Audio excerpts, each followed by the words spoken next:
मूर्ख बहू ने किया अपनी बूढ़ी सास का बुरा हाल।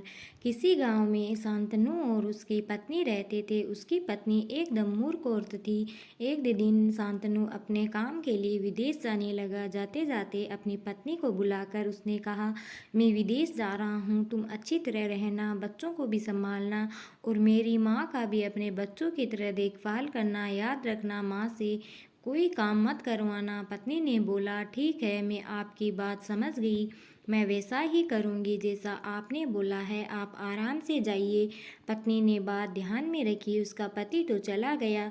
बहू ने दूसरे ही दिन माँ जी से कह दिया, माँ जी, आपके बेटे मुझसे कह गए हैं कि माँ को अपने बच्चों की तरह संभालना और उनको कोई काम मत करने देना।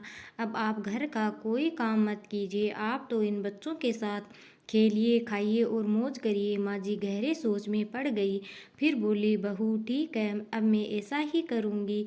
कुछ दिनों के बाद बहू ने अपनी बेटी के कान छिदवाए।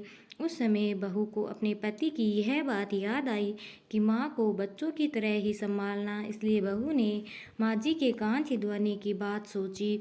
उसने माँ जी से कहा, माँ जी चलिए, आपके कान छिदवाने हैं। सुनकर माँ जी घबरा उठी। उन्होंने बहू से कहा, बहू, मुझे अपने कान नहीं छिदवाने हैं, क्या अब अपने इस बुढ़ापे में मैं कान छिदवाऊँ? बहू बोली, जी नहीं माँ जी, आपको तो यह करना ही होगा। मैं नहीं चाहती कि आपका बेटा मुझे कुछ कहे, इसलिए आपको मैं अच्छी से देखभाल करूँगी। मेरी दोनों आँखें बराबर है, जैसी लड़की है वैसी ही आप भी है। माँ जी मन ही मन समझ गई और सुनार के पास बैठकर उन्होंने अपने कान छिदवा लिए। सुनार ने कान तेरे और कान में धागा भी डाला। बहू जिस तरह रोज रोज लड़की के कान में तेल लगाती थी, उसी तरह माँ जी के कान में भी लगाती रही। थोड़े दिनों बाद बहू ने अपनी बेटी के लिए बाली बनवाई तो उसे अपने पति की बात याद आई। फिर उसने माँ जी के लिए भी बाली बनवाई और कहा, आइए आपको यह बाली पहना दूँ। माँ जी ने कहा, बहू, मुझको बाली क्यों पहनाती हो, मैं बूढ़ी हूँ, मुझे इसकी ज़रूरत नहीं है। बोली, तुम अपनी बेटी को पहनाओ, मुझको नहीं पहननी है। लेकिन बहू नहीं मानी। ज़बरदस्ती करके माँ जी को बाली पहना ही दी। इसके पश्चात माँ जी छोटे बच्चों के साथ अपना मनोरंजन करती, घूमती, खेलती और कई तरह के मौज मस्ती करती। बहू ने एक बढ़िया दिन देखकर अपने बेटे को नाई से चोटी रखवा ली। फिर बहू को माँ जी की याद आ गई। माँ जी बच्चों के साथ खेल रही थी। उन्हें वहाँ से बुलवा लिया और कहा, माँ जी आइए, नाई के सामने बैठिए, अपने लड़के की तरह मुझे आपके सिर पर भी चोटी रखवानी है। जब बेटे ने चोटी रखवाई है तो आपके क्यों न रखवाऊँ, इसलिए आप जल्दी आइए। माँ जी ने बहू को बहुत समझाया पर बहू टस से मस न हुई। आखिर माँ जी नाई के सामने बैठी और उन्होंने अपने सिर पर चोटी रखवाई। बहू ने बेटे को और माँ जी को जो बोला वही किया उनके साथ।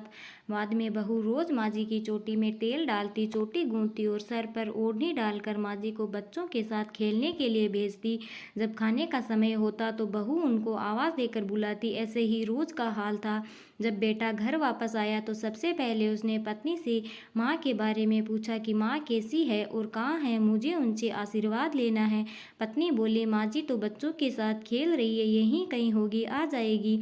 बेटे ने पूछा, क्या कहती हो, माँ गली में खेलने गई है, गली में तो बच्चे खेलते हैं, क्या बूढ़ी माँ कहीं खेलने जाती है? पत्नी ने कहा, मैं तो माँ को खेलने भेजती हूँ, आपने कहा नहीं था कि माँ को बच्चों की तरह ही रखना। मैंने तो लड़की की तरह माँ का भी कान बिंदवाए और कानों में बालियाँ पहनाई है। जब लड़की की चोटी रखवाई तो मैंने माँ की भी चोटी रखवा ली थी।